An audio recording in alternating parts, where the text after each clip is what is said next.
You know that feeling when you first start getting sick? Ugh. Well, today we're looking at two of nature's most powerful allies in that fight, elderberry and echinacea.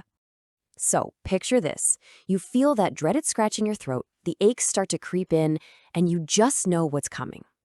But what if, instead of just buckling up for a week of feeling awful, you had something from nature that could actually cut that time down and make your symptoms way less intense?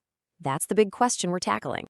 And we're not going to waste any time. By the end of this, you're going to know exactly how these plants work their magic, what to look for at the store so you don't get ripped off, and even how to make a super potent batch right in your own kitchen. All right, first things first. To really get why these plants are so special, we've got to look back. This isn't some new age fad, believe me. This is ancient wisdom that's finally getting the backing of modern science. I mean, the history here is just incredible. For centuries, Native American tribes were using echinacea for pretty much any infection you can think of. And over in Europe, the elder tree was so important they literally called it nature's medicine chest. This isn't just folklore, you know. This is the deep traditional knowledge that pointed scientists in the right direction, leading to the clinical trials that are now proving what people knew all along. So how do they actually pull it off, like on a tiny molecular level? This is where it gets really cool, where we see how nature has its own built-in viral blockers. Okay, let's start with elderberry. Inside those deep purple berries are compounds called anthocyanins. They're what make the berries so dark. But here's the amazing part. Think of the flu virus like a ball with a bunch of keys on it, trying to unlock your cells. Well, these anthocyanins come along and basically stick gum in all the locks. They literally gum up the virus's spike so it just can't get inside your healthy cells. It's brilliant. Now, echinacea takes a totally different approach, but it's just as smart. It has these things called alkalomides. What they do is they talk directly to your immune system. It's like they're a coach on the sidelines, yelling at your white blood cells to go on the attack. They trigger a process where your immune cells literally eat the germs. It's a direct call to action for your body's defenses. So what does all this cool science actually mean for you when you're stuck on the couch feeling miserable? It means this.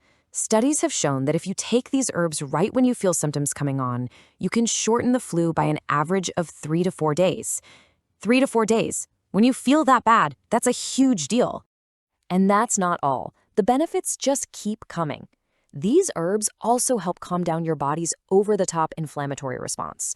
You know, the thing that gives you that awful, feverish, achy feeling. It helps with that. And on top of it all, they help clear out all that gunk from your chest and sinuses. Okay, so you're probably thinking, I need to get some of this. But hold on. Before you run out and buy the first bottle you see, it's so important to know that not all supplements are made the same. To really get these benefits, you've got to know how to find the good stuff. You've got to become a label detective here. The key is to look for products that are certified organic and have standardized extracts. That's your guarantee that it's actually potent. Now, what to avoid? Big red flags are proprietary blends because they don't tell you how much you're getting. And any syrups where the first ingredient is high fructose corn syrup. Seriously, you're looking for medicine, not a bottle of candy. Now, if you really want to make sure you're getting the most potent medicine and you like to do things yourself, you can totally make your own. Let's roll up our sleeves and walk through how to set up your own little home apothecary. The process is called a decoction, and it's perfect for tough things like berries and roots. And it's actually pretty simple. You just combine your dried herbs and water in a pot, bring it to a boil, and then, and this is the most important part, you turn it down to a simmer for about 45 minutes. You're waiting for the liquid to reduce by about half. That slow, gentle heat is what breaks everything down and pulls all that good medicinal stuff out of the plants. Want a pro tip to make your homebrew even stronger? Add a little ginger and black pepper. I know, it sounds weird, but the compounds in them, piperine and pepper and gingerols in ginger, are famous for increasing what's called bioavailability. All that means is they help your body absorb and actually use way more of the good stuff from the elderberry and echinacea. It's like a booster pack for your remedy. Of course, anytime we're talking about something this powerful, we have to talk about using it safely. So let's cover the right way to take it and a few really important precautions. So, how much do you actually take? Well, it really depends. If you're already sick and in the thick of it, the typical advice is 1 tablespoon of the syrup or a cup of your decoction every 3 to 4 hours. But if you're just trying to stay healthy during flu season, 1 tablespoon a day is usually plenty for prevention. And finally, this is so important. We have to talk about safety.